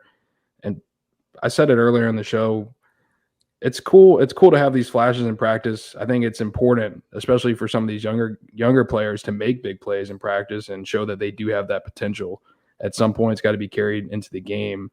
And at this point, that's what we're waiting to see from Tate. But he has been up and down. There's been moments where he looks good. There's been moments where he looks bad. And I would say that's been par for the course throughout his career at Florida State so far. Maybe he's been a little bit better this fall, but to call him maybe a potential starting quarterback if the receivers are better, I think that's a little bit disrespectful to what FSU does have at receiver, and it's also disrespectful to what Jordan Travis has done the last couple of years. So those well-known media members, good for them. Go back to the drawing board. Yeah, no, this happened in the spring again, and there's no knock on Tate. We're wanting to see him develop and grow there and be a college starting quarterback. In the case Jordan Travis goes down, but I hate it that this is still a discussion, but this is Jordan Travis's team, guys. I mean, this is the starting quarterback, and Jordan Travis has looked good this fall camp, and I don't think maybe outlets talk about it as much because you're not just going to get the same clicks, the same views if you're talking about Jordan Travis looking good to where a backup quarterback is looking good. Trust me, we know what gets the clicks and what doesn't. Jordan Travis is QB1, and it shouldn't even be put into any kind of words or context that there's a competition battling for the QB1 spot. There's not even anything close to a competition out there. We're getting close to Comedy Central type of coverage there with that. So anyways, just to clear the air on that, JT, baby. So yeah, let's wrap this thing up. This has been 2 hours.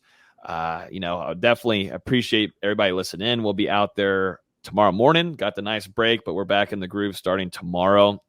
Give you guys some coverage. I highly suggest you following us on Twitter. I'll put our Twitters down below here that you can see on the screen. Make sure you're following both of these accounts because we're tweeting photos, videos, interviews, everything that we can to give you some guys coverage as much as FSU will allow us.